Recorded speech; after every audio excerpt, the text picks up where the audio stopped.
two-time national champion and team captain for the Alabama Crimson Tide, and former Carolina Panther, and his father, Corey Miller, the Pastor of Pain, a 9-year NFL veteran with the New York Giants, and University of South Carolina Hall of Famer. This is the Miller's Edge.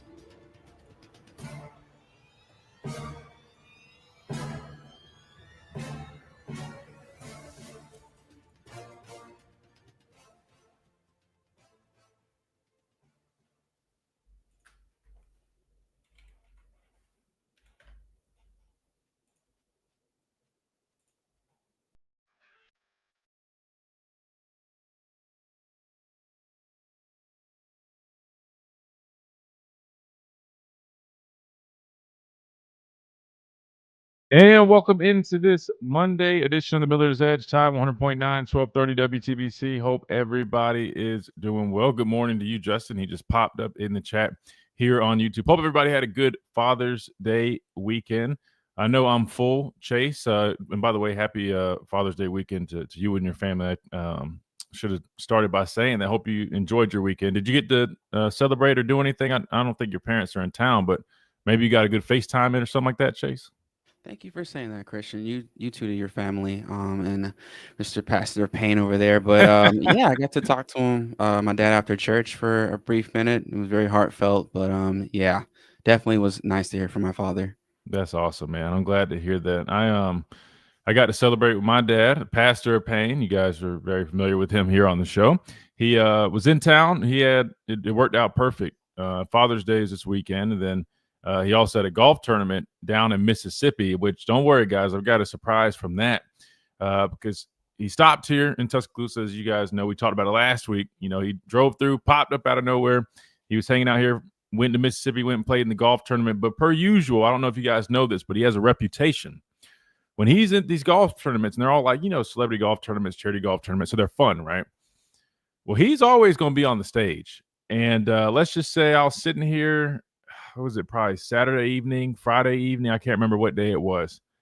And I get a text from Jake Coker, former Alabama quarterback, great friend of mine, man. I guess he was down there with my dad because I get a text from Jake Coker at like 11 o'clock. And it's just a video of none other than the Pastor of Pain sitting on the stage with some Chase. Y'all will see it. I'm gonna stream it off my phone or something. I don't know what the outfit was, Chase. I can't remember what he had around his neck. I don't know if it was like a scarf or something. I don't know. Very interesting style of hat he was wearing, but sure enough, he was up there singing. And if you had to guess, I'm sure you would have guessed it. It was Darius Rucker, his best friend. I mean, any chance he can get to sing some Darius Rucker, he's going to do it. So I got that text message from Coker, and I was like, oh, God, please do me a favor. Take that microphone and throw it as far as you can like you can do a football, please, because he was definitely embarrassed himself. But it's all fun. I'm being funny. But anyway, he made it back into town yesterday, and we went to eat last night. Went to Chuck's. Food was good. Chase, have you ever ate at Chuck's? So good. Yeah, I'm so glad you guys went there, by the way. Yeah, man. Free plug, by the way. But Chuck's, if you guys want to sponsor the show, would love to do a deal for some sushi. Anyway, we went to Chuck's, had some good food. Then after that, we went and sat outside for a little bit, just hung out and hit the hay, man. Hit the hay. But anyway, so it was a nice Father's Day. I was glad he was able to come down here. Was nice enough to take a step away from the church because he's preaching every Sunday now. But they were nice to let him sneak out of there for a weekend, come hang out with us. And now he's back on the road. So maybe we'll hear from him. I know he likes to talk on the phone lines when he's driving. At least he used to do that all the time. So maybe we'll have him call in and hear from him. Speaking of the phone lines, 205-342-9904 is the number to the program. Also, by the way, for what it's worth, it is my birthday. The reason I mentioned that is because Kenji just wished me a happy birthday here in the chat. So I wanted to tell her thank you for that. I definitely appreciate that. Get on up there, Chase. Not quite at the big 3-0, but we're getting really, really close. So that being said, I appreciate everybody else who also has wished me a happy birthday via Twitter, text. I'll definitely get back to you guys, but just wanted to say thank you to anybody that's already done that. And I'm not saying this so you guys wish me happy birthday, but appreciate it. Thank you, Dwight. Thank you. In terms of what we got on the schedule for today, got some new updates. I know we've been talking about it, but again, big changes, right? I mean, we're talking about huge changes that have come to college athletics. And we've been talking about it. I had a week filled with it last week. But as I told you guys, I mean, as things come out, more developments come out, I think it's interesting because I know I have a lot of questions. If anything, I had more questions than answers once they kind of laid all this stuff out. And some updates for you guys regarding that. I think there was either a Q&A or a conference, something like that. And they've really given a lot more details. So I definitely want to cover that and keep you guys up to speed on what to expect. Because, again, all this stuff is in play now, right? I mean, we're living in a world officially now where college athletes are being compensated by the universities and so forth. So got some new updates on that. Definitely want to dive into that. And a couple other things we'll have on the ticket for you guys. Definitely want to talk a lot of football today for sure, as we are in the dog days of summer. Can't help ourselves, right? We're getting excited. I was just talking to somebody. I think we're at 70-something days. I mean, just over 2 months away from Alabama kicking off versus Florida State. So definitely going to dive into some football talk as well. That being said, you guys already know if you guys have anything you guys want to hit or something comes up. I know Pat's on the phone lines. We're going to go to him. He loves recruiting. We're going to talk a little bit of recruiting, but if you guys ever got any questions or topics, things that are really burning and then you just want to ask them, don't be shy. Drop it in the app message. If you download the app, it's completely free. Drop in the YouTube chat or always call us, and we love talking to you guys. 205-342-9904 is the number. That being said, we're going to take our first time out. We come back.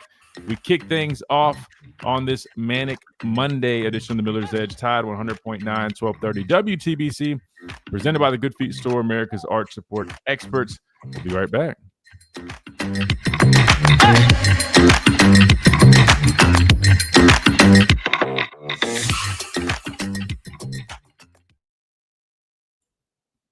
Appreciate you guys, man.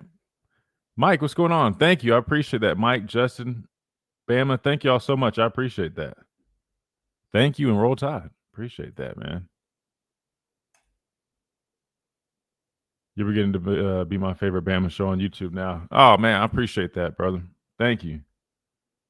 Yeah, I know we're probably a little bit different. Like I said, I mean, fair enough. We are just a radio show having fun, but we cover a lot of Bama.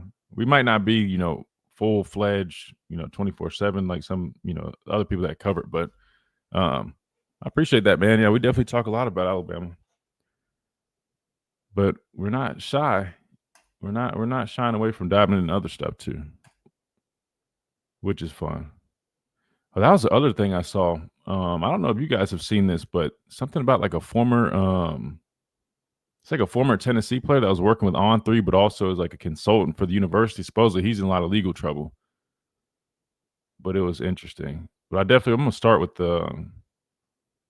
some of this, I guess, the new developments from the whole NIL space, because it's definitely interesting. There's even examples about, I know a lot of people were wondering how is it going to look in terms of submitting these deals. They had a whole presentation on the process, so I thought that was cool. I definitely want to dive into that and explain that.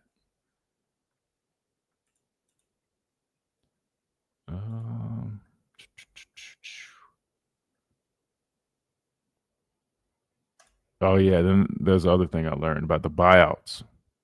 I'm telling you, man, you know what's crazy, guys? Half the things that we had been talking about and suggesting here on the show, I'm telling you, literally they're doing almost everything we talked about. From the buyouts, that's a big thing here. There's examples of that.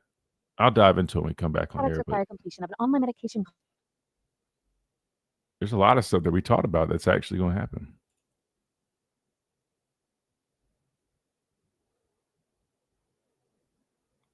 Let's see.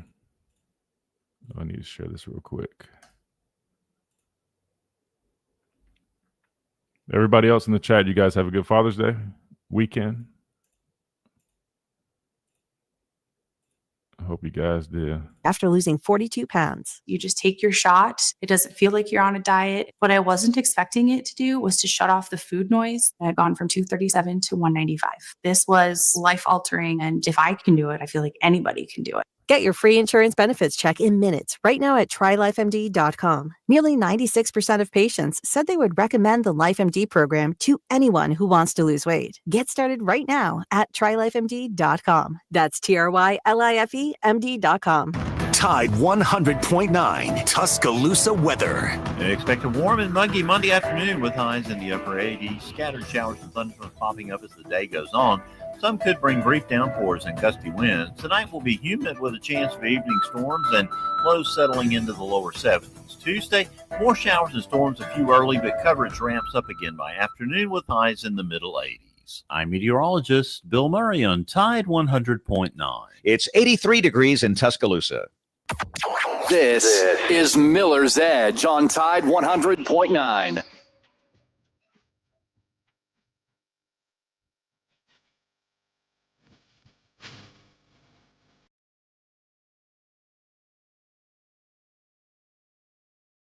And welcome back into this Monday edition of Miller's Edge, Tide 100.9, 1230 WTBC, presented by the Good Feet Store, America's art sport experts. These lovely folks right here on the screen if you guys are on the YouTube stream. Again, they are responsible for designing those premium art sports that are literally going to alleviate and eliminate all types of pain that you guys might be dealing with, whether it's foot pain, knee pain, back pain, hip pain, you name it. Just walk on in the Good Feet store. Let them explain the whole process to you. Again, it's a 3-step process. You work your way in there, but I'm telling you, within 4 weeks, man, you'll start noticing those differences, and you literally will feel better than ever, more balanced, more relaxed. Your feet, your hips, your ankles, all that stuff just feels so much better. If you're like me, you're always on your feet. You're doing stuff. These things are critical, man. I'm telling you, got to check them out. Try before you buy. Nothing to lose. When you go in there, they'll show you the impressions of your arches, how you'll benefit from them. You can test them out, and there's nothing to it. Right? You don't have to sign up for anything right away. Just go out there and check them out. Again, Midtown Village is where you can find them here in Tuscaloosa, but they are nationwide. So make sure you guys check out the website, goodfeet.com. Type in your zip code, postal code, all that stuff, and they will point you to the nearest location to you. There's one in Birmingham, South Alabama, then all over the U.S. So make sure you guys are taking advantage of the Good Feet store. Again, that is the Good Feet store, improving the quality of people's lives 2 feet at a time. All right. I mentioned the updates, Chase, to basically the whole, I guess, more explanation on what's going to happen and what is happening, I should say, since it's already done. It's a done deal with this new NIL legislation. There also is some updates, Chase, regarding playoff expansions, which we're going to dive into that as well. I know we've been talking about that a few weeks ago. That kind of got put on pause, right? The whole NIL legislation took over, but there's still talks. Don't forget about the whole playoff expansion. We still haven't figured that whole format out. Right now, it is still set for the 12-team playoff system that we saw last season. There were some minor changes that I think went ahead and got approved, basically meaning that it's not going to give precedent to the conference champions anymore. Just the top 4 teams get those buys, which is a big deal and a big step. But in terms of expanding, they're eyeing 16 teams. Why? Well, more teams equals more games, which equals more money. And we're talking about paying players now. Everything's going to – it already was being, driven by money, Chase, but it's even more so moving forward. So we're going to dive into that here in a little bit because there looks like, initially we were gaining some steam, Chase, moving towards the 16-team format. Again, the SEC Big Ten, those are the heavy hitters. They're the ones kind of pulling the strings. Now it seems like there could be a little bit of some pushback, some people not really seeing eye to eye, could potentially stall the expansion of the playoffs, maybe until 2026.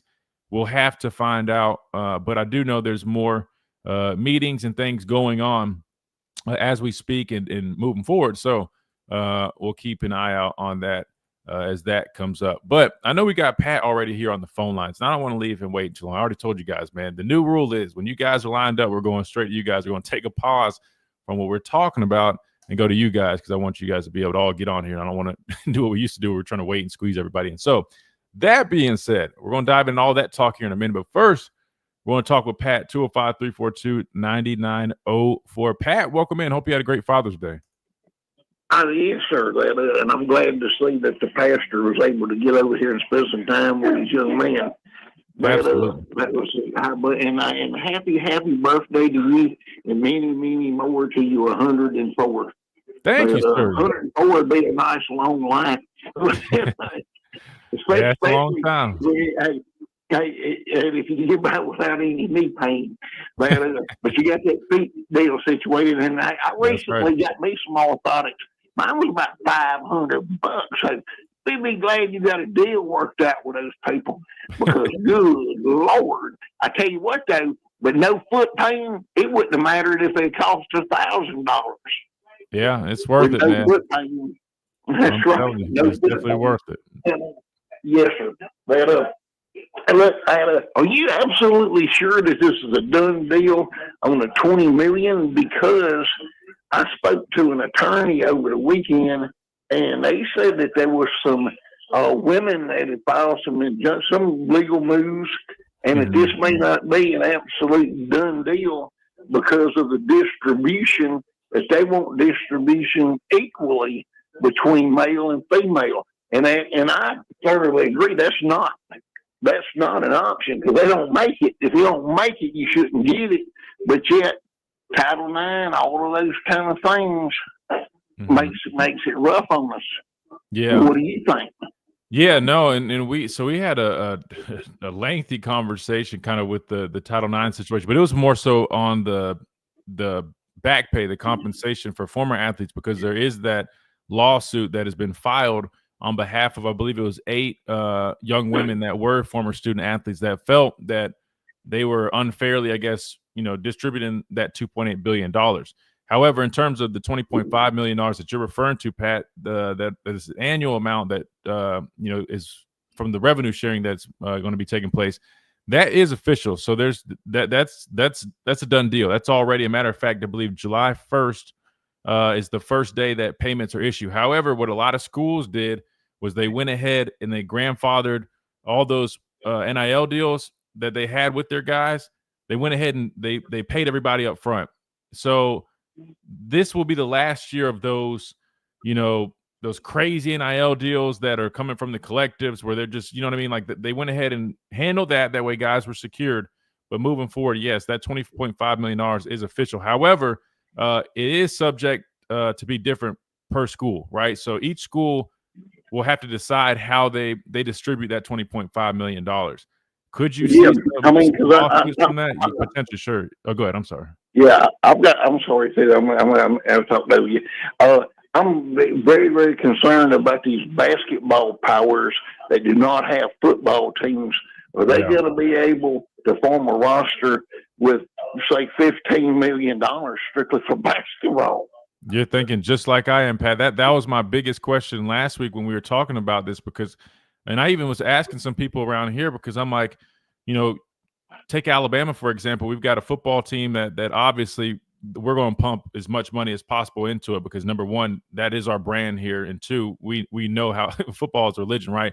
But the issue is Nate Oates and company, they're no slouch, right? Like, and they're competitive. They're playing in the tournament. They're playing in Final Fours, Elite Eights. You need resources to give to those guys too. So how do you divvy that up versus, like you just mentioned, a school like, I don't know, Creighton or Gonzaga? I don't even know if they have football programs, and if they do, I highly doubt the Zags don't. Right. So like you just said, they could have a $15 million revenue sharing roster for their basketball team versus our team maybe only having 3 or 4. You know what I mean? So what I think is going to happen is Pat, I think what they're going to do is, and we're going to talk about this here in a second about some of the the way this is going to work with the NIL Go, which is like the true NIL deals. I think they're just going to have to find ways to really lock these guys into some. It has to be authentic because, again, it has to get cleared. But whether that's like, hey, man, like, well, you're going to have to post, or appearance after appearance, because they're going to have to find a way to justify how much they want to pay these guys. And obviously, they're going to want to pay them as much money as they can to keep up with those schools you mentioned. So maybe these guys might have to be really active on the NIL end. Well, they're going to have to go straight to Olivia Dunn's format. I mean, hey, the young lady, they wasn't paying, LSU wasn't paying her that much money. No. But she made that money on her own. Absolutely. And, so, I mean, that's an example of true NIL. But like I said, to be cute and blonde, it's how, either you or you're not. We might need with some of our basketball players to put on a blonde wig and no, please don't do that. That's a joke. Don't do that. Hey, but going back to our this past weekend, we had a corner back out of California that we seemed to have made some inroads with. That if he was to come on board And I'm still hearing that Jet Washington is not a done deal. That he's not a done deal for Oregon, and that Thamala, Jet Thamala, is not a done deal. And I'm also hearing that Alabama could possibly take 2 QBs in this class. That will you go out on a limb with me and say by September 1 or by the start of high school football, the start of the season, because these kids are going to want to commit that are in, and the commit kids that are in the portal, different things are going to be wanting to hunt something quick because of just what you just got me speaking about. This may be the last year on these on some of this money stuff that we see a number 3 class or better at the University of Alabama by September 1. You know what? And I'm glad you brought that up because I was going to hit that, Pat. So here's the thing. So moving forward, this, like you just mentioned, recruiting is going to be a little bit different. Here's why. You're going to have to pretty much set up, and they're already kind of doing this with collectives, right? But the issue was with collectives, there was no cap.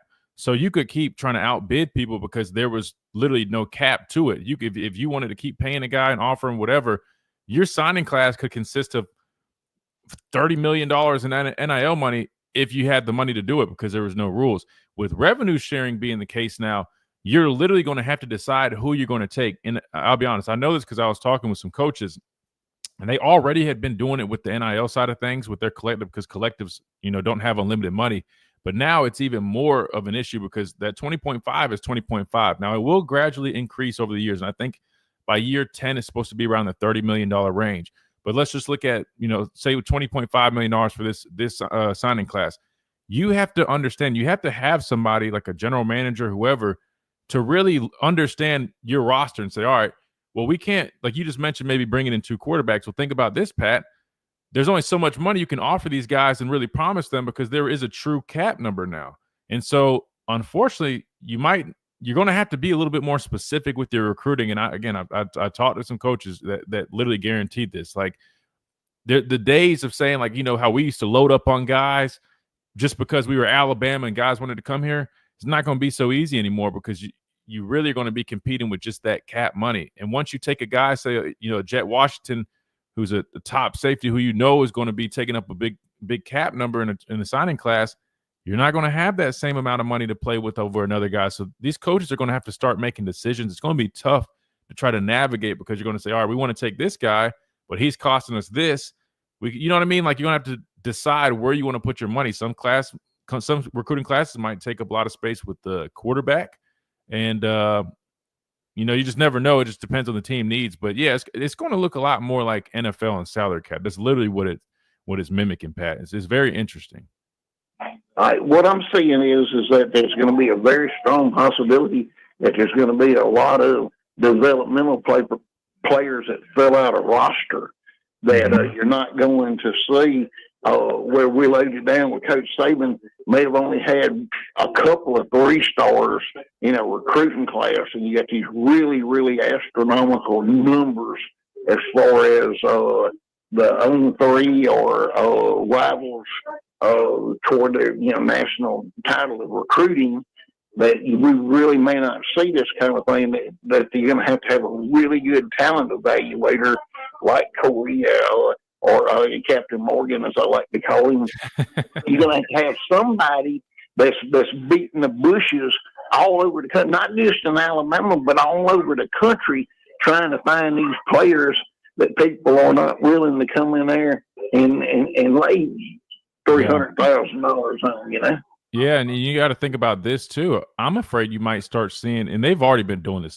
They've been technically able to cut players for a few years now. It's not new, but I imagine it's going to be a lot more prevalent because these teams have caps now. And if you've got guys, I hate to say this, but if you got guys sitting there that you paid a lot of money to up front, and this is why they're trying to get it to where these deals are a little bit more like the 1-year side of things. That way they have the flexibility to not necessarily cut guys, but maybe let them move on somewhere else.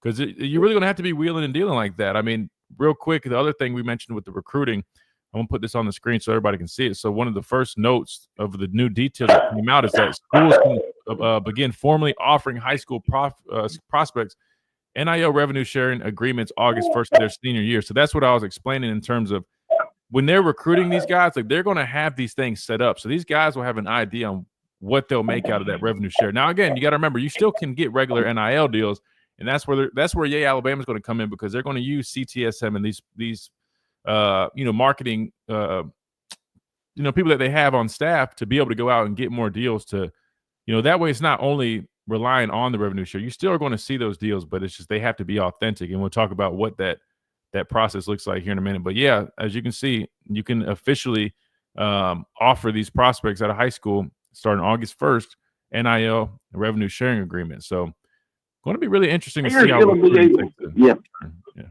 thing before I go, are players going to be able to have their own agents to hunt deals for them?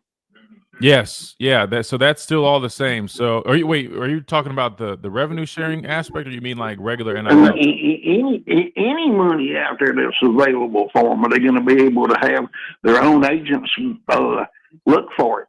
Yes, the answer is yes. So they've been doing that with the NIL side of things, and that's not really going to change moving forward. So you still will have those same agents able to, ask around and say, hey, I got this guy. He's, willing to go in the portal. I mean, what would you guys be willing to pay him? The only difference is, Pat, it's just these teams are going to have to say, all right, we can pay him X amount from our revenue sharing cap. You know what I mean? Instead of the collective side of things. So, yeah, that still is going to be going on. And not to mention the regular NIL side of things. Then we're still in the same boat about players, Uncle Jimmy John or whoever, going out there and finding another deal and having a player to leave, versus it's got to be one time a year can be transferred, period, in the sentence, without losing a year of eligibility, or any other time other than that you got to lose a year of eligibility, and that will stifle some of this stuff. What do you think?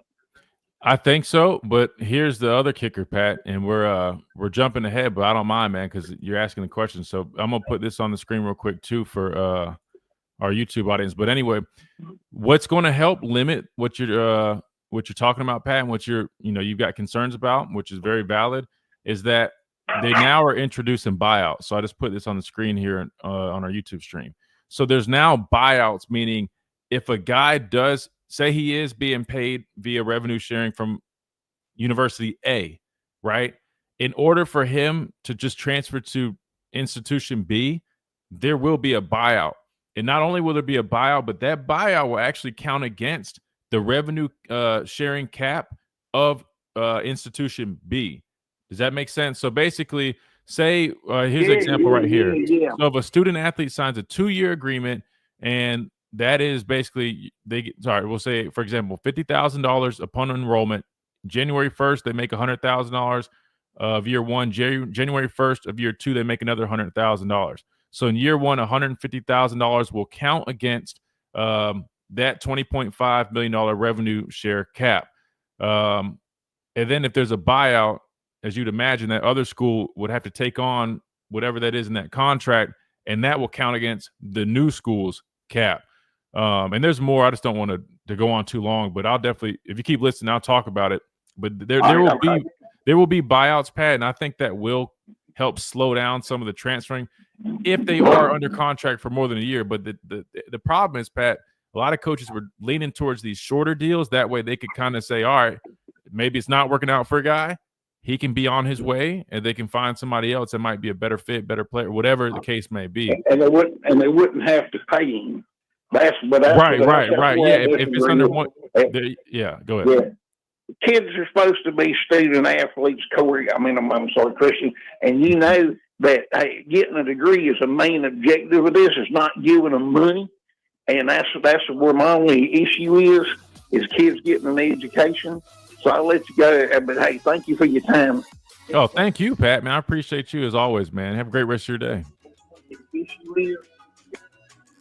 I'll say this, man, I agree with Pat. I mean, it's always been student athlete. We used to play around and say, what was it? I'm drawing a blank, but we used to like literally say student athlete, but do it backwards. Say like student athlete, like basically, do two for the student. Anyway, I'm not gonna lie though, Chase. It kind of feels like it is kind of the other way around now, man. It feels like guys are athlete students. I mean, the reality is they're making money, They're being paid not just by collectors, but by the universities. But I'm with Pat, man. They better make sure they still are taking that serious. Because at the end of the day, man, the money, you got a short window for that. But that degree, man, you got that for the rest of your life.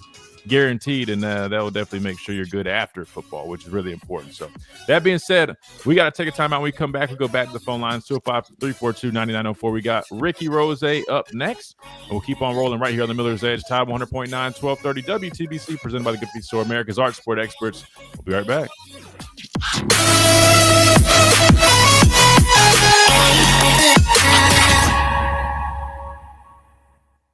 360. Yeah, and I'll bring this back up on air, but other example for a transfer, this is how this would work. I should have probably read this for Pat. Student athlete attends institution A. It's still on the screen. In student athlete's agreement with institution A includes a $100,000 annual payment, under which $50,000 is paid at the beginning of the academic year, and the remaining $50K is paid only if the student athlete remains with institution A for the entire academic year. In a $100,000 buyout if the student athlete transfers from institution A. Student athlete transfers to institution B after the first $50,000 payment is made, but prior to the second, the unpaid $50,000 installment payment is removed from the cap from institution A because it was never owed or paid, but institution B will pay the buyout to institution A on behalf of the student athlete. So that's how that will work. And I apologize for you guys on YouTube. I'll reread that on air in a little bit here, but that's what that is in terms of the whole buyout thing, which I think it would be good to help kind of slow some of the United States and the fast flowing of transfers, just chasing money, like that, because then you're going to have to get institution B to agree to that. So schools obviously are going to be a little bit more apprehensive on taking on transfers like that, especially if it's a big number, which I'd imagine, just like we see with coaches, if it's a guy these schools feel good about, they're going to drive up that number they're paying them, obviously, because they're going to have to. That's probably going to limit other schools from taking on that player, if I had to guess. I'm going to run to the bathroom real quick, and I'll be right back, guys. Through editing images, designing presentations, generating code, debugging code, summarizing meeting notes, finding files, managing a schedule, and responding to Jim's long emails. Leaving all the time in the world for the things you actually want to do. No offense, Jim. Get a new Dell AI PC at dell.com/AI-PC. How those ahead stay ahead. Serving part-time in the Army National Guard has led to a lot of firsts for me. It paid for me to be the first person in my family to go to school. That education got me to the first day at my dream job, which I can still hold while I serve part-time. That job and the home loan benefits I got from the Army National Guard helped me buy my first house. I also know that I will be one of the first to respond if my community ever needs me. Sponsored by the Alabama Army National Guard, aired by the Alabama Broadcasters Association and this station. Are you receiving unemployment? Your benefits could be at risk. Here's how you can protect yourself and your benefits. Never respond to mail notifying you of a false claim in your name. Never answer a text message asking you to verify your account. And only respond to official Alabama Department of Labor's social media pages. Report fraud at labor.alabama.gov/fraud. Brought to you by the Alabama Department of Labor, ABA, and the station. The Alabama Department of Labor is an equal opportunity employer program. Auxiliary aids and services available upon request to individuals with disabilities. Dial 711 for TTY accessibility.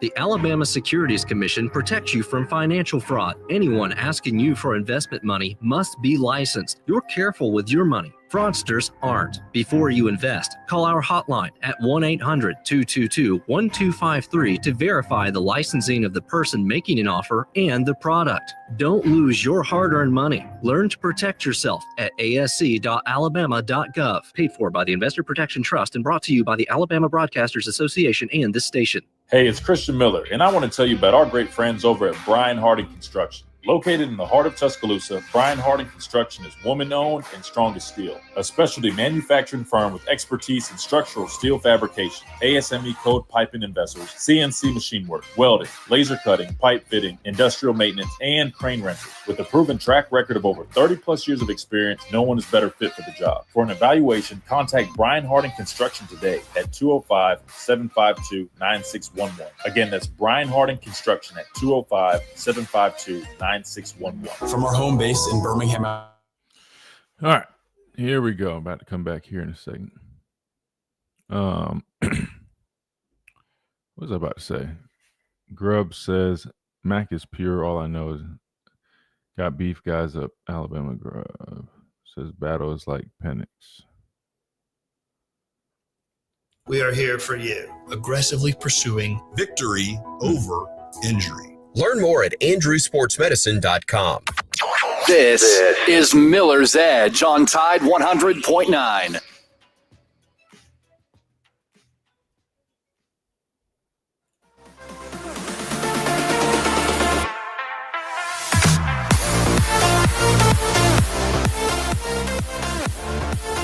And welcome back into this Monday edition of Miller's Edge, Tide 100.9, 1230 WTBC, presented by the Good Feet Store, America's Art Sport Experts. Got done talking with Pat, and we got into the whole NIL discussion a little bit, which is good because I had that on the ticket, man. A lot of new updates. I just was talking about this whole new buyout situation where, you know, teams will have to literally buy out other players if they do want them to transfer, which, hey, Chase, I'm telling you guys, y'all check the archives, man. We mentioned that here on this show. I mentioned buyouts. I mentioned, what was the other thing I mentioned? Oh, having like a committee that just literally reviews all these deals. And I know you guys remember that specific. I literally said that. I'm like, why is it so hard for them to go back to something like that? I mean, we had a compliance office that used to review a bunch of stuff, not deals, but I'm like, you're telling me you can't find a committee to do that? And we've got actual like examples on that. I'll put those on the screen here in a minute. But first, we got to go all the way out and take a trip to the West Coast because we got Ricky on the phone lines up next. Ricky, welcome in. What's up, my man? What's going on, Ricky? Hey, happy birthday, big dog. Oh, I appreciate you, brother. Thank you so much. Hey, so before you guys really dive into it, I know football season is coming up soon, so I figured I had to ask my like matchups around this time. So like one of the teams that I think I might have us dropping to, like people don't kill me for this, but I have South Carolina, which is one of those games that I'm trying to like add to my list to go to. Mm-hmm. When I look at the matchup, right, I see going from like last year, like a lot of returning guys, and I know we talked about it before, but their defensive front, in my opinion, overwhelms our O-line. Yeah. And I think their returning quarterback is potentially a Heisman favorite, if not an SEC Player of the Year. Yeah, I agree. So, for me, right, like South Carolina, I feel like a lot of people overlook them because they're not really I don't want to say like a low brand team. It's not the hottest name when you look at them because of what they've been the past few years. I get what you're saying. Right. So I see a lot of people high on Texas and Georgia, but like I'm looking at South Carolina and I'm thinking to myself like, all right, their defensive front is no joke. I like our DB room better than theirs. Their quarterback is proven. Their run game is solid. Our run defense is not great. At least from what I know from last year. You've been to camp and stuff, so you've seen, like, I don't know if there's like been an improvement since then, but I know like our run defense isn't that great. They have like that dual threat option for them. I like their running back over there as well. I like their edge guys. How do you see like Alabama like pulling off? And it's because they play at home too this year. Yeah.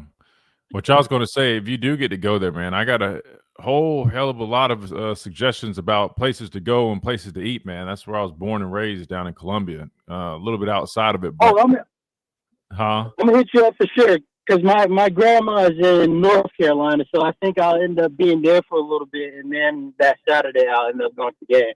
Shoot, well, yeah, I got, man, listen. If that's how it plans out.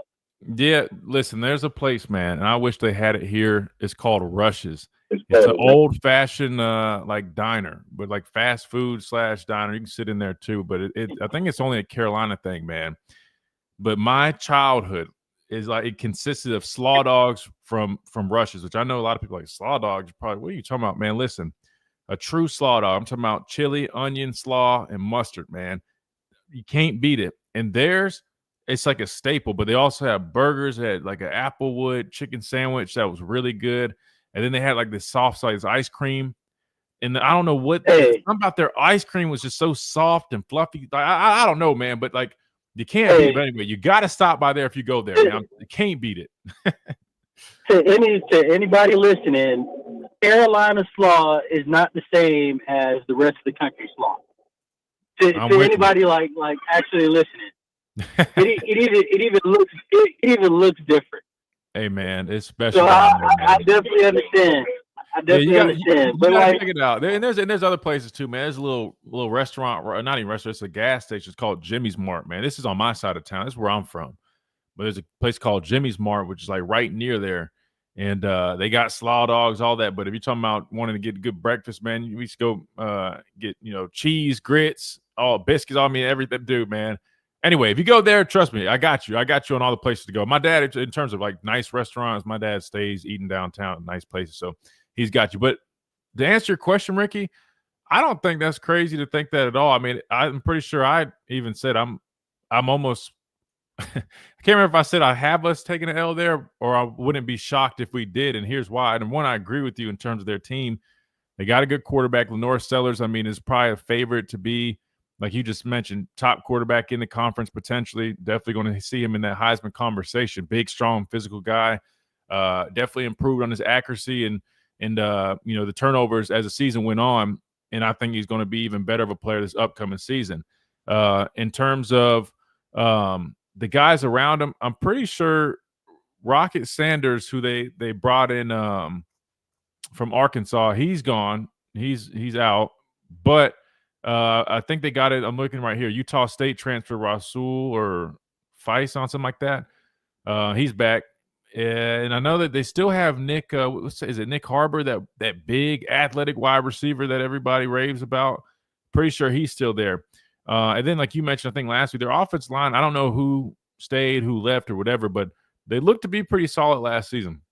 In terms of their defense, now they did lose a lot of people on defense, but I did see what you saw last season. I saw a big physical unit up front.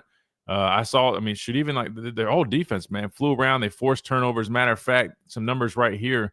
They were 4th in total defense in the conference last year, 3rd in sacks, and tied for 4th in interceptions. So, you're talking about a very active defense. And I'll be honest, watching them play last year, I was really impressed with what they were doing. They lost a lot of guys on that side. Kyle Kennard, I think their leading sack guy, he's out. He left to the draft, but obviously Dylan Stewart's back. So, he's going to be the face of that defense. But I want to say both starting linebackers are gone, and then 3 of the 4 starters on that defensive front are gone. So there's going to be a lot of new faces on that defense. I still think they'll be solid, but we'll have to see. And my dad might know more about some of the guys that are expected to fill in. I don't know about the guys behind them. I just remember the guys from last year, and they were a good group, but they did lose a few of those defensive linemen to the draft.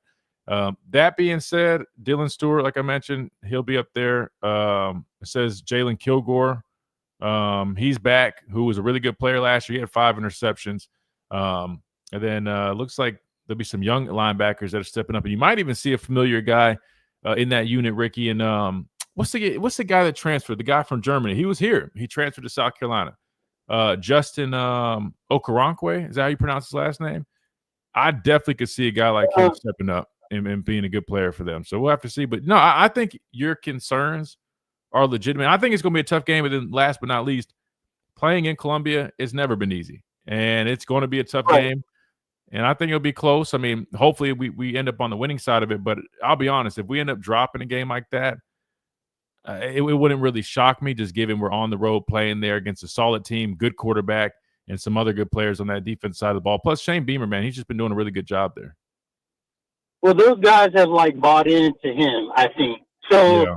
and they're young, and now you got an offense with another rep under their belt. But my only concern was it's not so much as who South Carolina is. I don't know who we are. I couldn't really tell you besides our DB room and our wide receiver room, what's really solid going into 2025. Yeah. Like, so that to me, it's just me not knowing anything about our own squad versus like what I know I'm getting from South Carolina. I just think that's a game, especially on the road and like playing in Columbia. I think that's like that may be a game we drop. I'm not totally sure, but it's just one of those ones that I don't feel confident with. Yeah, no, I mean, I think if we're being honest, I think anybody you'd ask would probably have that game circled, knowing, you know, that can be a dangerous team. Now, I will say this. Now, my dad was talking about them last week, and he did admit, I mean, South Carolina, number one, I just mentioned, they did lose a lot of people, so we'll see how the people that step in do. But he also mentioned is high as their ceiling looks to be this upcoming year, he said he could even see them having a 5-win season, number one, because of the parity in the sport, but two, just because you just never know, man. And I'll be honest with you. Right. Part of me is like, man, I could see South Carolina being even better than they were last year. But I agree with what he's saying, man, with so many new faces, especially on that defense. They've got a lot of questions too. So just like you're questioning, you know, not necessarily questioning us, but saying like, you know, you got some question marks for us because you just don't know. I guarantee you they're thinking the same thing. So we'll have to see. You know, once we get into the year, obviously we'll know a lot more. But where we stand here, I definitely don't think that's, you know, I think it's fair to put a question mark on that game. I really do. I think a lot of people would agree with you. Well, I mean, like, so, because if you look at ours, like, yeah, we have Ty Simpson, but, like, I've only really seen him really, like, take in game time. Like, we never really seen him play on the road either, other than USF. I think USF was probably like the main. He might have got some cleanup time in another game. I just can't remember. But USF was probably the only time. That's what I'm saying. I mean, I just know last year we were inconsistent on the road. LSU was a good game on the road. Outside of that, Vanderbilt bad, Oklahoma bad, Tennessee bad. How do we look on the road? But that wasn't an offense thing. But that wasn't necessarily an offense thing. I think it was a team thing. I thought everybody. I mean, really, Vanderbilt again more so on the defense. But we did start our first drive, I think, with that interception. We didn't. I mean, we played solid on offense. It wasn't perfect, but we played solid. I agree with you. Wisconsin, but it was good. The offense was good enough to win the game, though. Yeah, 100%. For that, 100%. At least that Vandy game. But I'm not talking about just Ty. I'm saying like the team in general. Like on the road, we didn't play well. You know what I mean? Like Oklahoma, we both offense and defense played bad. I know some people are like, "Oh, well, defense did enough." Nah, dude. When you look at it, their quarterback was over 100 yards, and it wasn't a good performance. No, I'm not giving that. I'm not giving that any grace because Oklahoma's offense up until that point didn't even exist. That's how bad they were. Tennessee, I mean, man, that's all. Yeah, go ahead. I just had to ask you that question because I'll ask you about another matchup probably tomorrow. I just had to ask you though because I got us dropping that game, and we're getting closer to August. So I'm trying to get all of like these matchups out of the way, but I appreciate you and happy birthday, big dog. Oh, appreciate you, Ricky. Thank you so much, man. You be easy, man. We'll talk soon. Easy. Yes, sir. Good deal. All right, well, that'll do it for hour number one. We're flying, man. We're flying through this show, which is good, man. It means we're going over some good stuff. That being said, we'll hit this top of the hour break. When we come back, we got Rag on the phone lines. We'll take him, but then we also are going to dive in to the updates with the NIL legislation, some big key updates to cover, plus the talk about the playoff expansion. Will we actually see the 16-team playoff take place? Talk about that and more coming up right here on the Miller's Edge, Title 9.9, 1230, WTBC.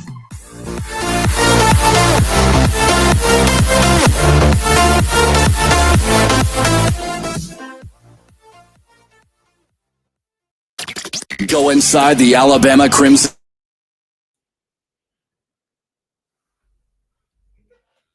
No one coming back. Looks looking dominant in SEC. Yeah, I mean, I agree. I don't think anybody is like way above the rest. I mean, but I would say if like Texas, people are pretty confident. I mean, there's a lot of confidence in LSU. I mean, Georgia, because it's Georgia, you know, obviously they haven't fell off. I mean, they might not look as dominant, but they still should be decent. But like I've been saying, I don't necessarily think they're nearly as dominant as they once been. I think you really just have it's similar to last season, right? Where you just have a bunch of, you know, good teams. But a lot of people kind of in that same realm, you know. The thing with teams like South Carolina is when they lose a lot of guys, they don't recruit and reload like the bigger brands quickly. True, Mike, but you got to remember with transfer portal, man, it kind of, even the playing field, right? Kind of leveled it. So that's really, if you think about it, that is what has really helped bring South Carolina back up to the level we're seeing them play at now. I think Shane Beamer would agree. Matter of fact, we had Shane Beamer on the show. Was it last year? I think we had him on the show last year before last season. But yeah, if you think about it, man, I mean, they're heavy in the portal, so they might not necessarily recruit Birmingham, Alabama. But I'd argue that bringing in the guys that they bring in, make a big difference.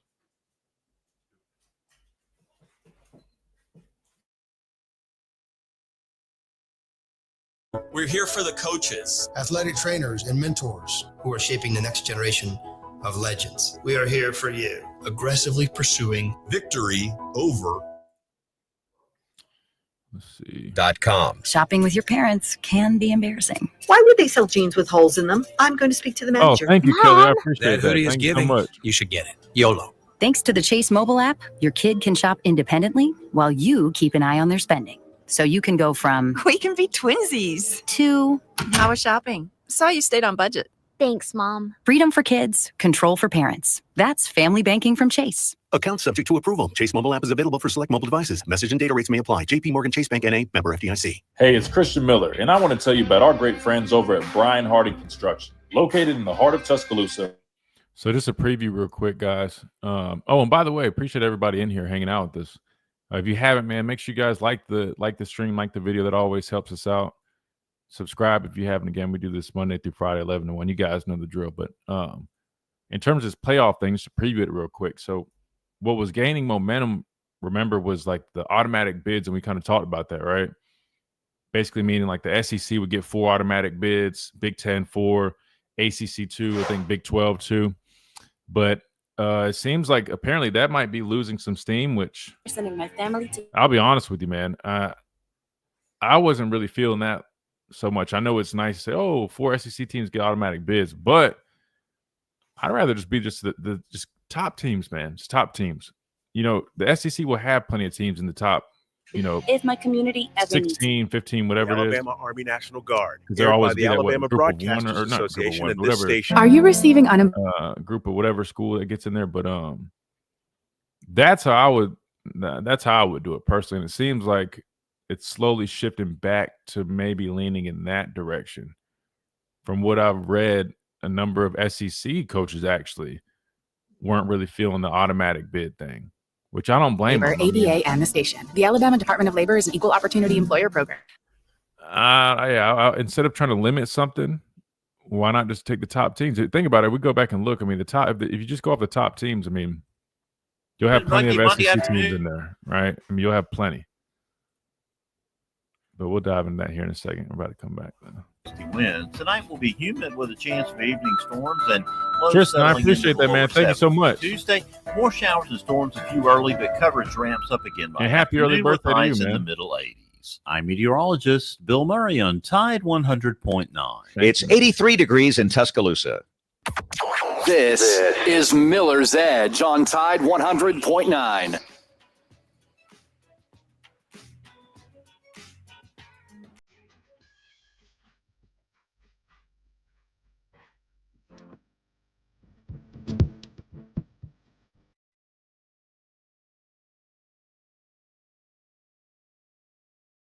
And welcome back into this Monday edition of the Miller's Edge, Tide 100.9, 1230 WTBC, presented by the Good Feet Store, America's Arch Sport Experts. Hope everybody is doing well. Hope you guys had a great Father's Day weekend. We've been diving into we really been diving into the phone lines.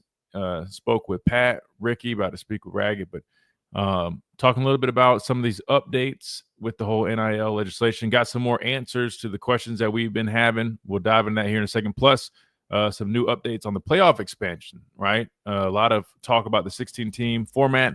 Still seems like that's going to be the case, but looks like there's a little bit of wavering back and forth on how exactly that 16-team model is going to look.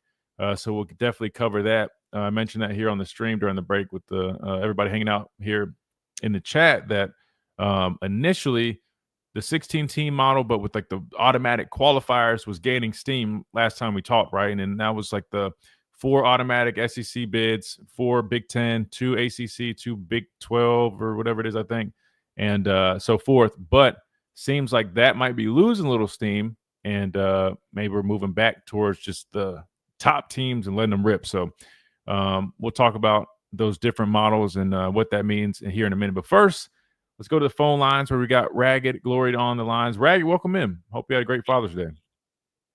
Good morning, Christian. This is Julene Lee. I am Ragged Glory's sister, and I'm sure you remember me. Yeah, wait, I didn't know y'all are siblings. Yes, he's my older brother. And so we have a special, I love you, boy. I love you, dude. I have always loved you. Okay, so we have a special message for you. Okay, and before I cry, I got to hurry up and do this, okay? Let's go. Happy birthday to you. Happy birthday to you. Happy birthday, God bless John. Happy birthday to you. Whoa, my goodness. That was amazing. And may you have many more. That was amazing. Thank y'all so much. Well, you're welcome. How come you're still not packing somebody's lunch? You're too young to be retired. That's funny. I'll hijack this call, Christian. I love you. God bless you and keep you. We listen to you every day, brother. And we love you. And when my brother says he loves y'all, it's because it's a Christian kind of love, okay? So, oh man, thank y'all so much. Much love to both of you guys. Okay. I'm still blown away. Number one, I'm blown away with the amazing job you guys just did it in unison and everything. That was beautiful. But two, I didn't know you guys were siblings, and I've been asking about you, Julian. I remember me and my dad were saying, we were like, man, we haven't heard from her in quite some time. We're hoping you're all right and everything was good. And now I know you guys are siblings, so you just been listening with him. He's just the one calling us instead now. So that's cool, man. That's really cool to know. My phone is jacked up. I don't have the time. I have a very, very old, sick dog, which hear you. Yeah, I mean, 21 years old, and he could pass anytime. Wait, 21? That is amazing. Yeah, wow. And I just got done with yard work, and once he passes, I'm going to get back into, I promise y'all, I'm going to get a new phone and get back into the it's nothing personal. I love y'all. Thank you so much. God bless y'all. And I'm sorry that I hijacked Johnny Ragged Glory's call. So I'm going to turn it back over to him. But I'm going to say it again. I'm going to say it again, Christian. Roll Tide. Roll Tide, Julian. Great to hear from you. That made my day. I hadn't heard from you in such a long time, but it's so good to hear from you. I'm glad you're doing well. And you take all the time you need to do until you hop back on the phone lines. We'll be glad when you do that. But take all the time you need, man. That's awesome. I will, sweetheart. I love you. God bless you. Have a blessed you too. Thank you. Blessed day and year ahead. I'm praying for you. Thank you so much. Likewise. Man, that was awesome. Okay. Well, Ragged, you got anything? Is he still there? Ragged, you got anything? Yep, I forgot this. I just want to say, you know what? Thanks to her, she set me up with you, and I used to struggle with your father. But after being Father's Day, you know what, Corey, if you're listening, you know what? You raised a wonderful, wonderful young man. And I am so proud now, Christian, that you've taken this program over and you're doing a great job. And you got the wonderful spin doctor there, manning the controls. That's right. You know what? Thank you. You're doing great. You're doing great. I just still don't understand why you're not packing a skinny quarterback like me's ass. Well, I'll tell you one thing. One main reason is it's a lot healthier on this side of things, man. Talking into a microphone allows you to feel a lot less pain daily, and it's a lot easier on the body. So that's one of the main reasons. But I mean, I could probably get out there and sack a couple quarterbacks if I needed to. But like I said, man, I'm enjoying this side of the world. Try to catch me. Yeah, I need to stretch first. That's one thing. I do stay in shape by going to the gym, but I jog and stuff. But I if I'm doing sprints, Ragged, let me stretch first. I don't need any more pulled hamstrings. I learned my lesson against Kyler Murray in Oklahoma. I don't want any more of those. That was not fun at all. Oh my goodness gracious. Okay, it's cool. You know what? Happy birthday, Christian. And I want to go. You know what? Can I just do one other thing real quick? Yeah, go ahead. There was conversation about with Wilcox, Tommy Wilcox, about. I mean, he went both sides of the coin, and you know what? Woo! That's the way I used to play football. But I want to tell you, there was who could hit harder, and both Jack Tatum and Ronnie Lott came up. Oh, well, Ronnie Lott, yeah. Oh, my goodness gracious. But Tatum came up first. And if I'm not mistaken, he is the king of pain. Unfortunately, he took out Darryl Stingley from the Patriots. I believe Stingley was with the Patriots at that time. But he was the most feared defensive back. Man, I remember, I was, pulling for 49ers. That'll always be my favorite NFL team. And Ronnie Lott coming in, but Ronnie came in after Tatum. Woo! Man, talk about some hard hitting going on. Yeah, Ronnie Lott was a dog, man. I mean, I'm obviously a little young for Ronnie Lott to really, watch him growing up, but I do remember him from because he's a little bit older than my dad, but I do remember just a name, obviously, and watching some of his tape. But yeah, you're talking about a guy coming down and laying the wood, man. He was he personified that for sure. He sure did. And I got the funny thing about it was growing up in Southern California, being all over the world, but keep ending up back there. I knew God, I can't remember his name now. Ronnie Lott's younger brother, who drove for UPS. Oh, and wow. Man, oh gosh, and this was in Loma Linda, California, Redlands, San Bernardino type of area. But man, it was so cool talking with him. It was us against the Rams. Oh. But yeah, Ronnie brought it, but Tatum was the most feared. Dang. Yeah, I didn't even know he had a brother. Oh, Ronnie, yeah. Yes, he did. He drove for UPS, and man, I'm telling you, I wouldn't want him to hit me. Talk about the Hulk. Yeah, I don't think anybody wants to get hit by Ronnie Lott. That does not sound fun at all. I will pass on that one. No worries. It's okay. Well, Ragged, thank you so much, and tell Julene as well. Thank y'all both, man, for the call and the birthday wishes. That was awesome, and always good talking to you. Thank you so much. She hears you on the radio. I'm on my phone, so happy birthday. Thank you so much. Likewise. Thank you, Ragged. Good deal. That was fun, man. Really good stuff, man. Really blessed to have callers and listeners, man.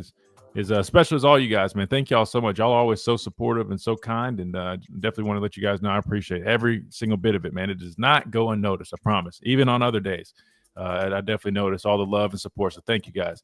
We got to hit a timeout. When we come back, we're going to dive into these updates we've been previewing a little bit. Now we'll really dive into the nitty-gritty, talk about those, and keep on rolling from there. Right here on the Miller's Edge, Tide 100.9, 1230 WTBC, presented by the Good Feet Store, America's Arch Support Experts. Quick timeout. We'll be right back.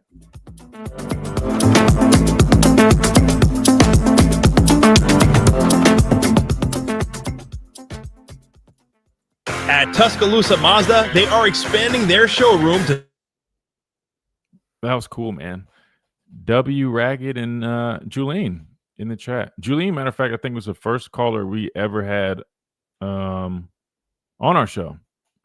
That was back. So initially, when me and my dad branched off to do our own show, well, I say branched off. Well, when we first started our show, because I was doing some stuff with another show. Julene was the very first caller we ever had. And I had no idea that they were siblings. No clue. That's the coolest thing. That was really cool, though. Where'd this tab go?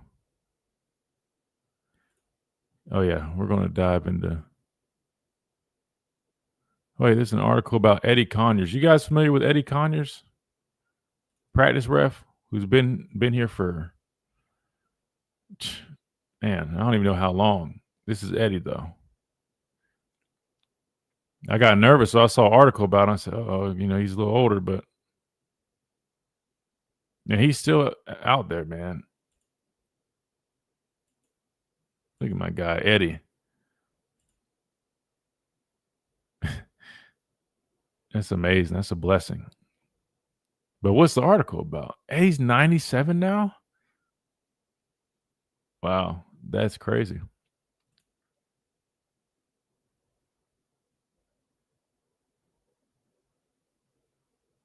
Married for 76 years. That is insane. Wow.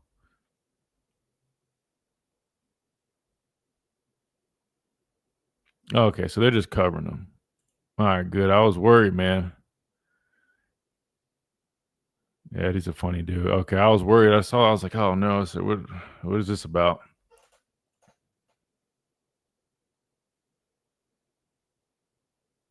Wait, Eddie was a war veteran? I've known Eddie all these years, man. I didn't know Christian that. Miller, and I want to tell you about our great friends over. Wait, I had no idea. Wait, hold on. He graduated in 46. That's the craziest thing to think about, man.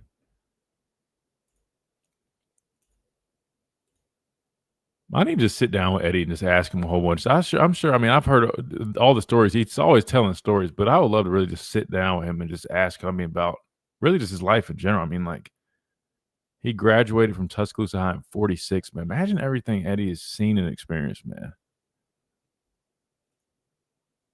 Talk about getting some wisdom, man. Wow.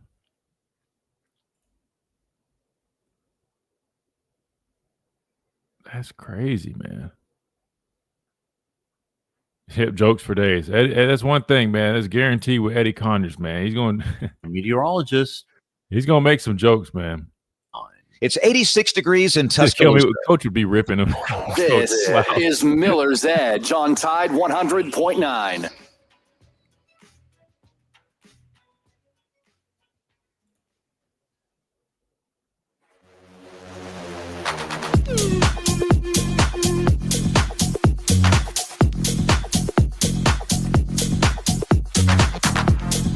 And welcome back into Miller's Edge, Tide 100.9, 1230 WTBC, presented by the Good Feet Store, America's art sport experts.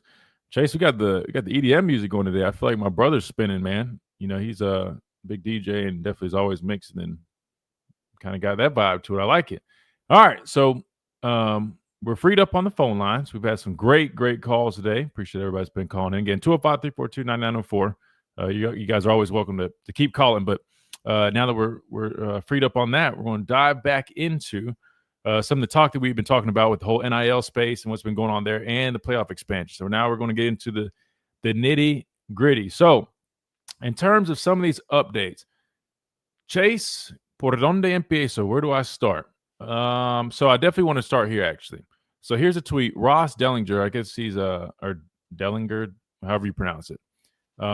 He's with Yahoo Sports. But anyway, so he had posted some of these screenshots, and I think it was basically, I don't know where they're put out at, but it basically was explaining the whole process of what to expect with this whole NIL Go thing. And also Greg McElroy had some comments on that, so we'll segue into that here in a second. But let's start here. So And again, if you guys are listening via radio, you're not going to see what we're talking about. I'm going to explain it in as much detail as I can. But if you guys want the visual, check us out on YouTube at The Miller's Edge on YouTube. Completely free. We're just streaming live. You guys can see the screen, watch me do the show, all that good stuff. All right. So this is what it looks like, guys. So if you guys are wondering how this whole process works, I know there's a lot of people saying, oh, well, how are they going to come up with, I guess, standards about the deals and what do these deals look like? And how this is how. This is an example. So they will go to the NIL Go website, which is this right here, right? And there'll be an option that says add a new deal, right? So then they have the option to upload this deal. So I'm assuming, obviously, when you do a deal, matter of fact, we're partnering with I'm partnering with the whole ice bath thing. I'll explain that, at a further date. But anyway, they'll send me a contract. They'll send me something, right, in writing, explaining the deal, the terms, all that good stuff. These players will get that. It'll be no different. They'll then upload that here. They have an option to upload the files. Then from there, it shows the details from it, and then you can go in and edit any further details, right? So the example they have here, right, it shows like the payers information. So they're using the example, Jen's Burgers has their contact information. It has the information about the deal. It says $3,700 total from 7/1/25 to 12/31/25. Again, it's just an example. And then it shows what's attached, the obligation. So you have to put what the obligations are. So with this one, it just says social media, 4 Instagram posts. Then it says appearances, a 2-hour meet and greet, one time. So this is really cool. It's really good knowledge and good stuff to know about this if you guys were curious, because I definitely was. I wanted to see what it looks like. So we literally have a visual right here. And so basically you got to put all that. That is going to be how it's determined whether it's cleared, not cleared, needs more information or not. I'd imagine if someone uploaded something that said $75,000, because look, $3,700 for 4 social media posts in a meet and greet. I'm just telling you guys based off personal experience, that's very realistic. Obviously, Ryan Williams, right? If he uploaded this contract with that criteria and it said $10,000 to $15,000, I'll be honest with you, I probably wouldn't question that too much, because we're talking about a guy who's also on the cover of NCAA. We already know how much attention he brings, but on average, that's about right. So then they submit it, and this is what the results will look like, right? So either it will be cleared, which this has an example that shows the deal has been cleared. Says to determine the result, your compensation obligations were benchmarked against similarly situated individuals. So what they're going to do is they're going to take that and compare it. So say, you're a linebacker at the University of Alabama, and you're submitting this deal. They'll probably say, all right, we're comparing it to linebacker from Michigan with similar playing experience, similar star power, whatever, followers, who knows, right? All the criteria. And yeah, it looks like they were automatically, not automatically, but they're cleared pretty quickly. And then this is just kind of going over the process. So you enter the deal information, you submit the deal for review.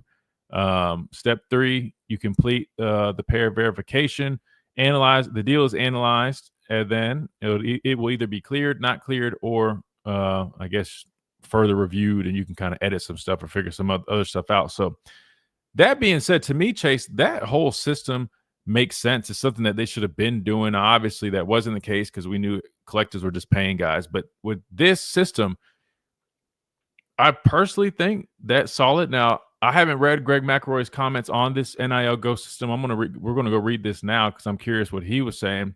I don't know if he's thinking it's going to work, if it's not going to work. But to me, the idea of this is right. It's a good way to at least initiate doing some accurate deals and trying to keep things what they should be. Let's see what Greg had to say about it, because I know he had comments on NIL Go, and I haven't read them yet, so I don't know if it's for it or against it. But I'll share this so you guys can read this as well. So we just discussed the whole system of the NIL Go again, and that is for deals that are greater than $600 in value. Here's what Greg McElroy had to say in terms of his concerns. Here's the unforeseen circumstance that surrounds the NIL Go platform. It welcomes the underbelly of college football back into the sport. Right now, it's free It's fair. You're allowed to give guys whatever you want to give them, and you do because you want them to play for your team and you want to win games. But now that every single NIL deal could potentially be scrutinized, it welcomes bad actors back into the game. And if they don't want this NIL deal to be scrutinized, then you'll just pay someone under the table. So what he's saying is, and to be fair, remember when you couldn't do like NIL stuff, remember back when I was playing way before that, there was under the table stuff going on. Everybody knows that. So Greg's just saying, like, when it was open and free game and everybody could do what they wanted, obviously it took out the cheating aspect, the under the table aspect, because there's no need to. You just do it over the table because it was free to do. Now I guess it sounds like he's worried that that's going to come back to play. Let's continue. It says, that is a concern for me. The sport that we know and love for a long time, there was always an underbelly of college football, whether you want to acknowledge it or not. There were things that were done in an opportunity to entice players to play at certain places for a very long time. That went away in the NIL era because it was all fair. It was all legal. Well, now it's illegal. So does that now welcome back some of the back alley payments that we once saw in the sport? The College Sports Commission will do everything it can to prevent so that's the site saying that. So that was basically Greg's concern, right? So basically, will this welcome back in the under the table type stuff, Chase, that was going on previously prior to NIL taking place, right? Let me ask you this, Chase. In my opinion, like, obviously, yes, if someone wants to do some stuff under the table because it's going to have to get cleared, if someone wants to risk that, they can. But I do know, I did read that there will be stiff penalties that, players and universities will have to pay if they are, in fact, I guess, found to be doing things that they should not be doing. I would have to pull it up, what those penalties look like. But, I mean, we're talking about loss of eligibility, fines, having to pay stuff. I wouldn't be shocked if they somehow attack the cap. I mean, we're talking about guys having to have, buyouts, right? Could that be affected? Could they say, hey, we're punishing said school by lowering their revenue sharing cap? Now, I don't know if they can do that legally. That might be a little too far. But personally, I mean, we see that in the NFL, right? Teams lose draft picks if they're caught doing things that they're not supposed to be doing. Teams are fined hefty amounts. I could see that maybe it's on the extreme side of things, but if you really don't want somebody to do something, sometimes you have to take extreme measures. And I'll just be honest with you. I think I get what Greg's saying. This could lead to people trying to do stuff under the table. But if you have stiff penalties, like, hey, man, you can fool around with doing under the table stuff if you want. But if you're caught, that player is ineligible, we're hitting your cap space or, revenue sharing cap, I think that will actually hinder people from going back. Now, again, there will be some of it, but it will be a lot less. Chase, what say you? Do you feel that, Greg is right for having concerns that, oh, well, now that we're cleaning it back up, it brings in room for under the table stuff? Or do you just kind of like, to me, I'm just kind of like, that's kind of not irrelevant, but it's like, if it happens, it happens, but at least it's on a much smaller scale. Because when it was free game, I mean, dude, you couldn't control anything. People were just paying whatever. It almost is just like, it would be like, and this is probably a terrible comparison, but I'm just going off the fly. It would be like saying, like, hey, we're going to legalize something that's currently illegal. That would be like the whole era of NIL when we just let it, as Wild West. Say, like, pot, right? You legalized all over the place. Now everybody's just, doing whatever they want to do. Then they go back and they make it, a system where you have to have certain licenses now to take part in that. And then somebody's saying, well, now people are just going to, buck the system and have fake licenses and go under the table. That's going to cause more crime. But it's like, well, people already were going at it, when it was available. Does that make sense? I don't know. To me, I don't know, but you get what I'm saying. But what do you think? I mean, do you worry, Chase, with this, that it could cause the backdoor payments to skyrocket again? What do you think? I honestly think, depending on, and you say you're going to bring up this article about the rules and such, if the rules are really kind of lenient and they're not really kind of hard-hitting kind of rules, then I think this is just going to be a normal day at the office when it comes to how much we've kind of seen behind the closed door and, money underneath the table kind of stuff, because it didn't stop people back then and it was illegal. Why would it stop now if it's legal in terms of like how the NCAA has been handling NIL and this thing we just saw that you shared on YouTube, but I'm not necessarily stressed or worried because we're already in a dumpster fire. I don't think there's much more that can really blow up everything. But yeah, I'm agreeing with you, Christian. It's just like if people were already trying it back then and it was so illegal that you could lose championships, scholarships, heck, games being won, it's legal now to pay players. And there's so many technicalities that are being put in place that, hey, they could sue. They could be like, look, like I'm doing what you're asking me to. I'm following the guidelines. I don't know what's going on. And honestly, the NCAA, and I keep saying this, they cannot get any more your like negative publicity as they're doing right now. So they're kind of having with their hands kind of handcuffed a little bit. But hey, if you're an athlete, I'm not saying do this, but really just like weigh out your options because there's so many options to make money nowadays in NIL, and hey, you better do it now while you can. Yeah, no, 100%. I mean, I'll be honest. I think if I'm being honest, I think it's a little bit of an overreaction. Like, right, like people that they do start trying to do the backdoor things, that's a risk they're taking. But well, I mean, what do you prefer? Would you rather have the Wild West where everything is available? There's unlimited amount of money flowing through collectives. It's not even. So if one team has a $40 million collective budget and another team has 10, it is what it is. That's what we were experiencing. There was no buyouts for guys transferring, or we have a cleaner system where there's actual guidelines, there's actual committees that are overseeing these deals. And then we're going to worry about, well, now it opens it back up for under the table stuff on a small scale.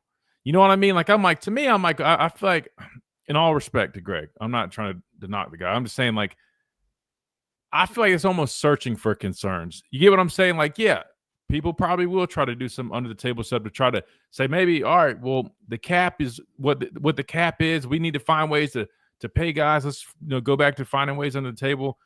That's probably going to happen. True, he's not wrong, but that's a risk that they're willing to take.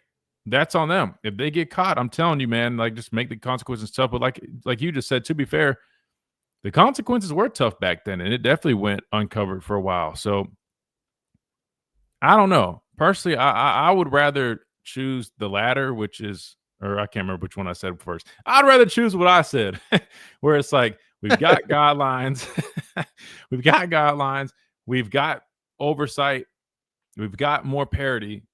There just might be some under the table stuff coming back to play. To me, that's better than literally saying, all right, man, just have at it. It doesn't matter. There's no caps, no whatevers. So be it. I mean, I'm just trying to think. I mean, I guess you probably could go around not doing the whole, turn in deals or things like that. But I don't know. How would you stop that? Would you start having to audit players? Would you start having to look at bank accounts of players and try to? Ooh, that would change a lot. Yeah, but see, now we're going down to like a whole different rabbit hole of like, I mean, number one, privacy. I mean, you can't just, but I mean, again, if you're going from like an audit perspective, I mean, if that would have to be like federally enticed, I believe, or federally induced. That probably is a better word to use, right? And I don't think you get that far. But if you really wanted to crack down on what Greg is talking about, if you start auditing players, like now we're reviewing deals, but if you get to a point where you're like reviewing bank statements and financial activity, yeah, I mean, you could get strict with this, Chase. It just depends on how willing you're willing, or how far you're willing to go, and what's actually legal. I don't know. That being said, we got to hit a timeout. We come back. We'll keep on talking about this. A couple more updates to hit on the legislation side of things. Plus some updates with the expansion of the playoffs. That's a big topic right now and an important one, right? We're talking about money and pain and all that stuff. Well, more games equals more money. So we're definitely going to be seeing that soon. We'll talk about what that might look like. Coming up right here on the Miller's Edge, Title 100.9, 1230 WTBC. Presented by the Good Feet Store, America's Art Sport Experts. Quick timeout. We'll be right back.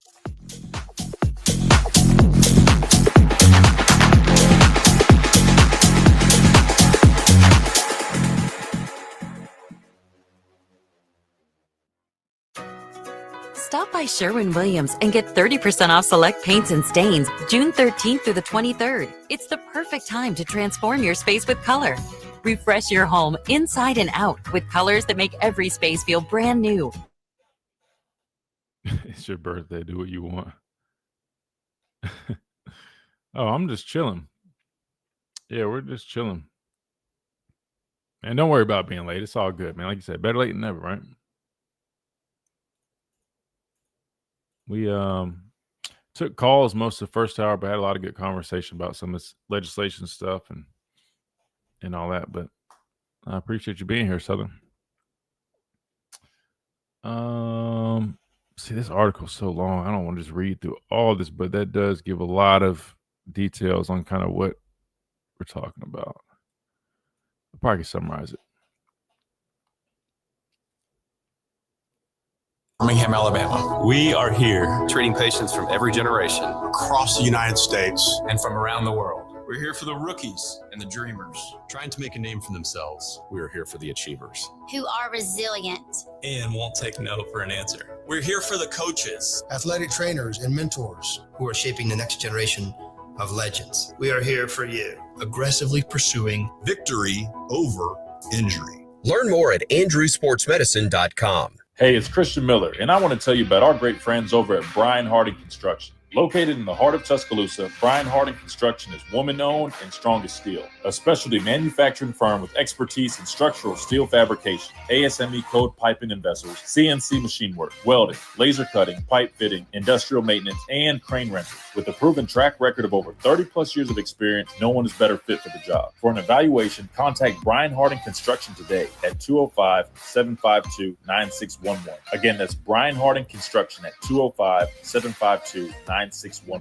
It happens more than you think. A customer wants, needs the goods and services your business offers. No matter how hard they try, they can't find you, but they find your competitor right there at the top of the results page. And even if they do find your website, when they click, it's like a ghost town. Hello? Outdated, not compelling, and perhaps worse, it has information that's not accurate. Y2K? But how do you fix that? At Town Square Interactive, we have the tools to help you maximize your online presence. Just go to mylocalcustomers.com and start by getting a free local customer analysis. This online tool will show you just how many customers in your area you could be reaching. To get in front of those customers, we will build a premium website for your business. One that shows up well in web searches and converts website clicks into phone calls, appointments, and foot traffic. It's simple, it's fast, and it's affordable. Go to mylocalcustomers.com and get started by getting your free local customer analysis today. This is Miller's Edge on Tide 100.9.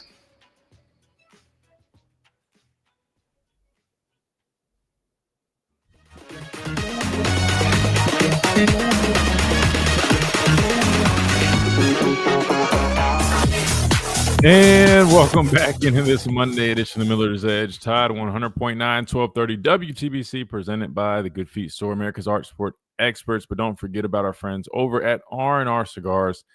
Father's Day might have passed, but don't forget, you always can get these great deals over at R&R Cigars. If you guys are in the market for the best premium cigars in the Southeast, they've got the best humidor that you can find.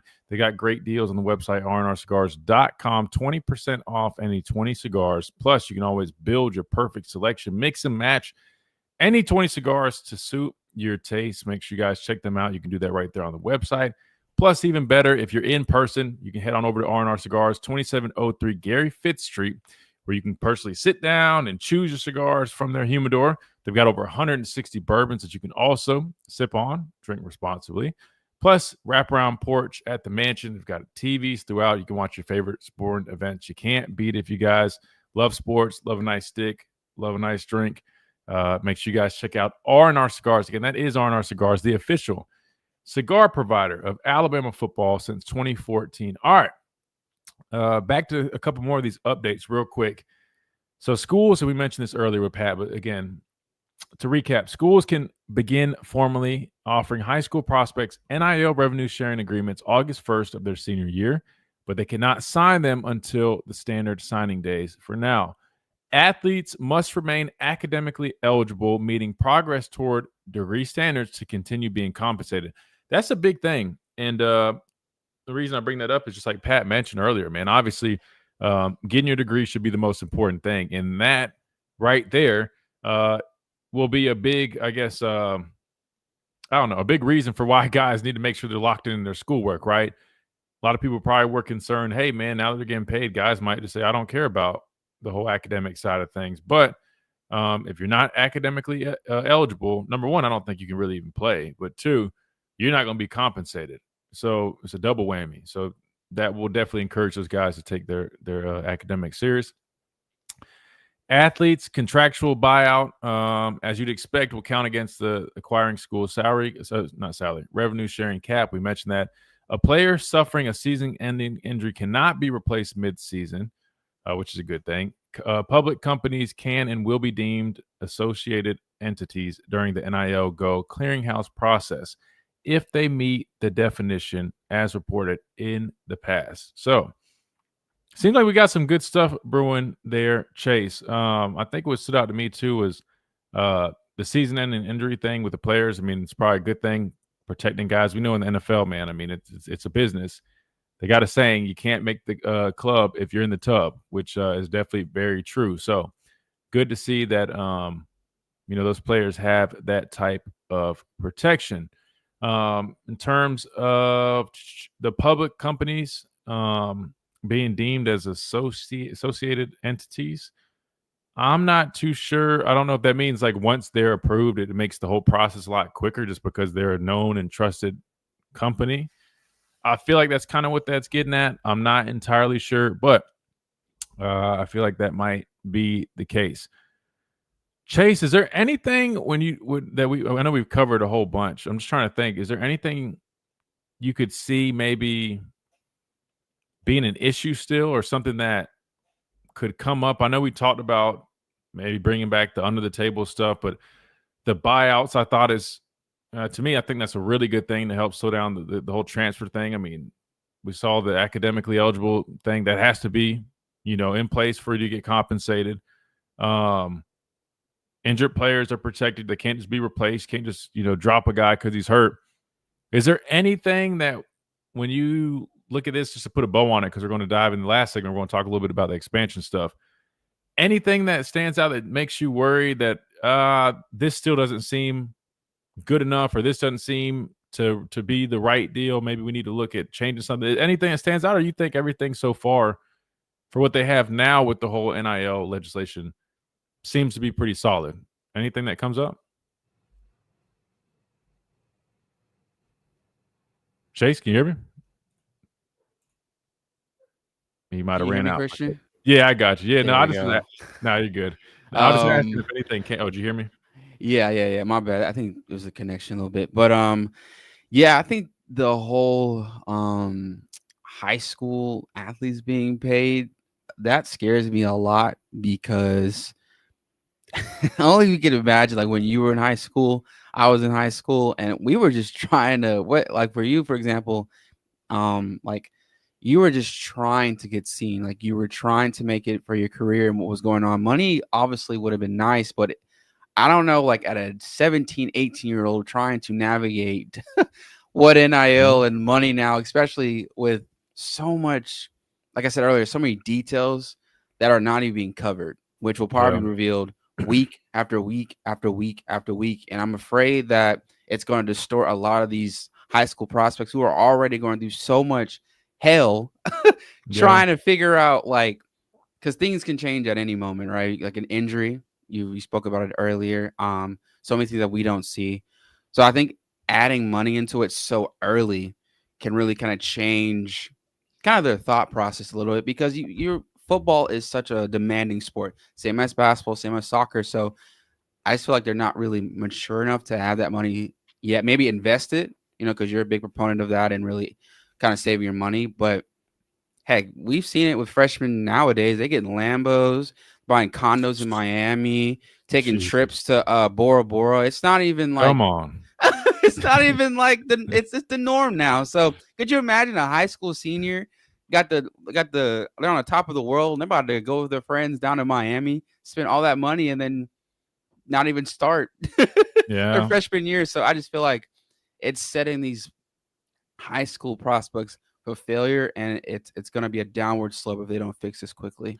That's a good point, the high school side of things. Now, and there's two different parts of it too, which is interesting because when they mention here offering those NIL revenue sharing agreements, but they can't sign them until signing day, that's more of like saying like, hey, we can agree on a number that you will make, when you come to school here. But as we talked about last week and what you're referencing now, it also did state that high school people can be compensated, right?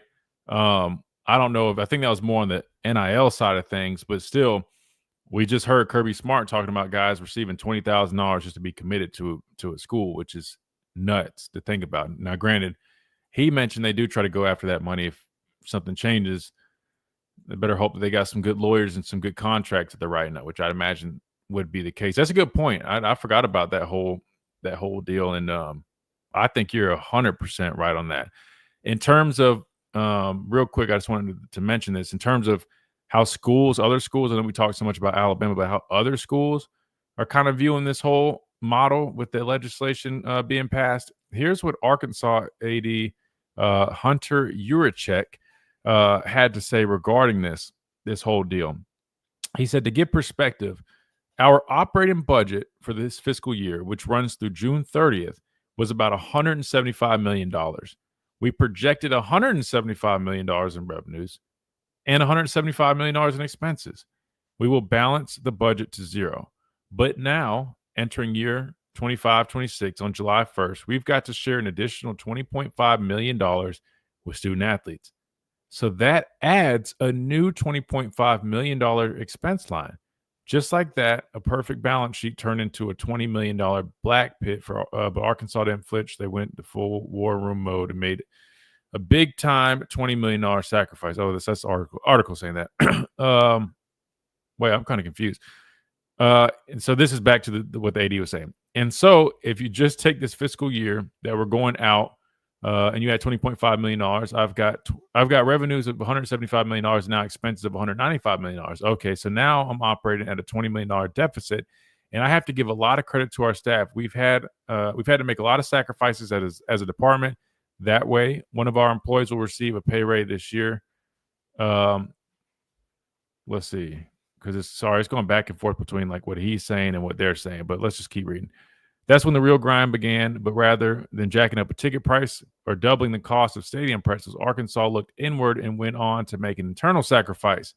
To close the gap, they formed a special budget committee with 7 subcommittees that dissected every line of income and spending. What followed was a series of tough, deliberate decisions. They froze employee raises, halted hiring, slashed all operational budgets, and for the first time ever, they forced coaches to strictly manage within preset limits. Even performance bonuses for coaches and staff were low-key withheld until they hit the budget goals.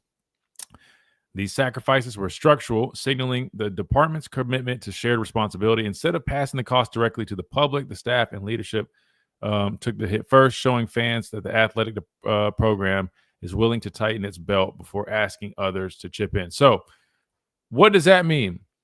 I'm glad we read that real quick because basically that was what I was talking about last week when I was saying, like, you're going to have a lot of programs. Like, luckily, we were in the positive, given that, football did really well, basketball did well. But, actually, no, excuse me, we broke even. Damn, we broke even too. But in the past, we had been positive because, a lot of success, whatever the case might have been. But you knew that a lot of schools also going to be in these deficits. I initially was thinking, okay, well, if you just, add a little bit to ticket prices, add a little bit here, put the cost on the fans, that would solve the problem. But here's another perspective of it, and I commend Arkansas for doing this. They immediately went internally, which a lot of people probably start here as well. But it sounds like they didn't even really get to that part with the fans, which I'm sure that's coming at some point. But they hired a committee. They made a committee to literally oversee this. Kind of like I was joking around saying make a Doge committee to do this. Well, Arkansas literally did that. So interesting to see. So that just gave us a quick little glimpse on how schools or institutions are actually preparing for this extra $20 million that they're taking on moving forward, which will get up to about $30 million here in about 10 years or so, or no, a few years, I think. By 2030, I think they said, maybe. I don't know. I'd double check. That being said, we got to hit a timeout. We come back. We wrap things up on this Manic Monday. edition of the show. After a quick break right here on the Miller's Edge, Tide 100.9, 1230 WTBC, presented by the Good Feet Store, America's Art Sport Experts. Quick timeout. We'll be right back.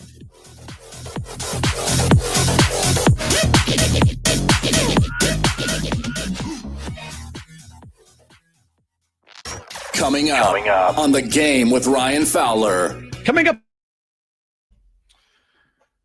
Just stopping by to say happy birthday, Christian. Thank you, Dr. Crystal. Thank you so much. Glad you stopped by. Thank you so much. Appreciate that. Thank you so much. Man, I feel like I've been talking so much. I'm lightheaded. Goodness. Oh, brother.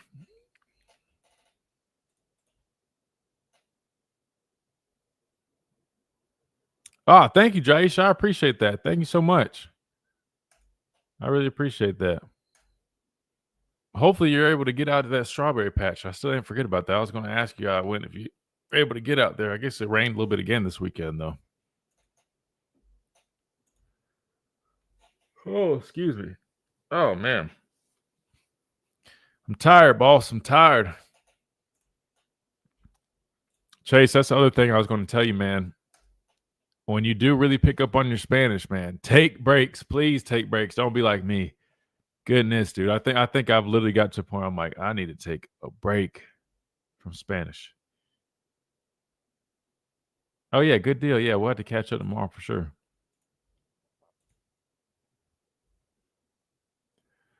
Yeah, I don't know how I do it either, man. But I realized today, you know what's crazy? This is how I know it was my sign to take a break. Is that I literally, there's a Spanish YouTube channel that I watch. It's like made to learn Spanish. They posted, and because I've been feeling like this the past few days. I'm like, I'm burnt out, man. I need a break. Kid you not, they posted a video today, literally saying, like, you need to avoid burnout when learning Spanish. And it was literally a whole video on like how burnout looks, especially with learning a language or with anything, how to, get out of it, whatever. And I was like, the fact that was the video that they posted today while I'm experiencing, I'm like, yeah, I need to take a break. That's literally a sign telling me I need to take a break. For Brian Harding Construction. Located in the heart of Tuscaloosa, Brian Harding Construction is woman-owned. Yeah, the timing literally was crazy. I was like, damn.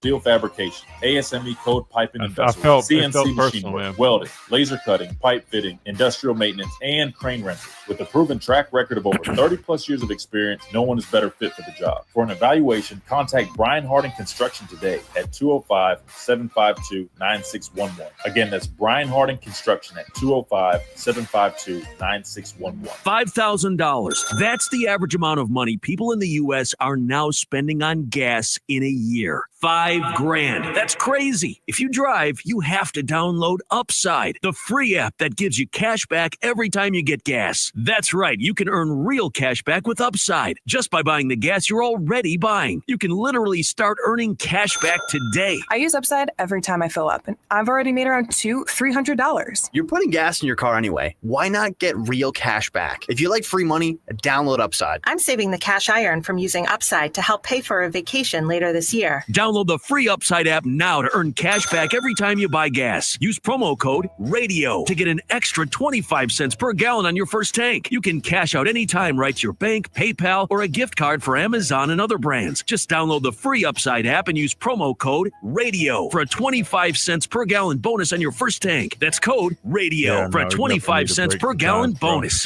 Tide 100.9 Tuscaloosa weather. Expect a warm and muggy Monday afternoon with highs in the upper 80s. Scattered showers and thunderstorms popping up as the day goes on. Some could bring brief downpours and gusty winds. Tonight will be humid with a chance of evening storms and lows settling into the lower 70s. Tuesday, more showers and storms a few early, but coverage ramps up again by afternoon with highs in the middle 80s. I'm meteorologist Bill Murray on Tide 100.9. It's 86 degrees in Tuscaloosa. This is Miller's Edge on Tide 100.9.